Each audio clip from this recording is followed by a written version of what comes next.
So many people come to Thailand, fall in love with a place, and start thinking, what if I could stay for good? But what if you could do more than just live here? What if you could actually build something of your own? Well, that's exactly the dream we're going to break down today. How to take that vision for a business in Thailand and make it a real, legal, and successful thing. So, does this sound like you? Are you picturing yourself as your own boss, right here in the land of smiles? I get it. It's a really powerful idea. And honestly, for a lot of people, it's a goal that's totally within reach. Maybe your dream looks something like this: running a cool little beach bar, serving up cold drinks, creating that perfect vibe for tourists and locals alike. It's a classic expat dream, and for a very good reason. Or, hey, maybe you're a foodie. You're dreaming of opening a restaurant, bringing the flavors of your home country to a busy street in Bangkok, or maybe putting your own modern spin on classic Thai food. I mean, the food scene here is just incredible. Or maybe your dream is more on the digital side. A tech startup, right? You want to tap into this massive innovation boom that's happening all across Southeast Asia. The opportunities in tech here are absolutely exploding. So whatever your big idea is, there's a path to get there. And in this explainer, we're going to map it all out for you. We'll kick things off with the dream itself, then dive into these super important laws you got to know, look at your options for structuring the business, lay out a 5-step plan to get you launched, and then we'll get real about the costs and the common mistakes to avoid. All right, let's start with the Thai business dream, because it's one thing to have that amazing vision in your head, right? But it's a whole other thing to navigate the legal system to make it official, sustainable, and, legit.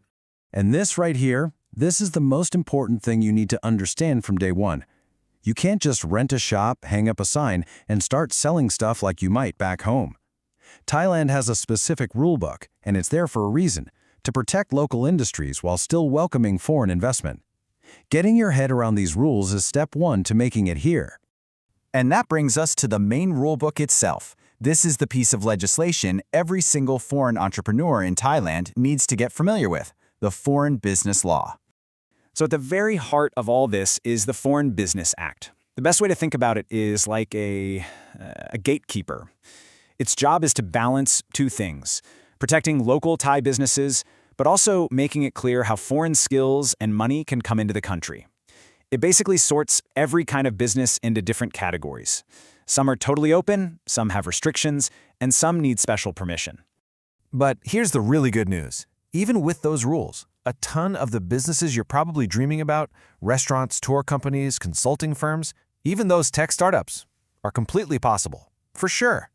The big question isn't if you can do it, it's how you legally structure it to make it all work. So how do you do it? Well, that leads us right into the practical side of things. This is all about picking the right legal pathway, the right structure for your specific idea. Okay, the most popular route by a long shot is setting up a Thai limited company. And this chart shows you why it works. The standard setup is that at least 51% of the company has to be owned by Thai nationals. That leaves you, the foreign founder, with up to 49%. This is the key that unlocks the door to operating in most industries here. But now, check this out, because there is another way. While the Thai limited company is the standard path, think of a BOI-promoted company as a special VIP lane. The Board of Investment, or BOI, is a government group that wants to attract certain businesses. We're talking high-tech, green energy, stuff that drives innovation. If your idea fits what they're looking for, they can roll out the red carpet for you. We're talking up to 100% foreign ownership, major tax breaks, and a much easier path to getting work permits. Okay, so let's say you've picked your structure. What happens next? Well, let's walk through the game plan. This is your essential 5-step launch plan to take you from just an idea to a fully registered company ready to do business. It's a pretty logical process. You just have to do it in order. First, lock in your business type and figure out exactly which licenses you'll need. Second, officially register your company name and details. Third, get a corporate bank account opened and put in the company capital. Fourth, go and get all those specific licenses for food, tourism, whatever you need. And then, finally, step 5, the big one for you personally. Get your business visa and your work permit so you can legally work in your own company. And speaking of that work permit, here is a number you absolutely need to burn into your brain.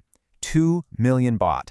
That is the standard minimum registered capital the company needs to have for every single work permit it sponsors for a foreigner. And yep, that includes you, the owner. All right, this leads us to a really important reality check.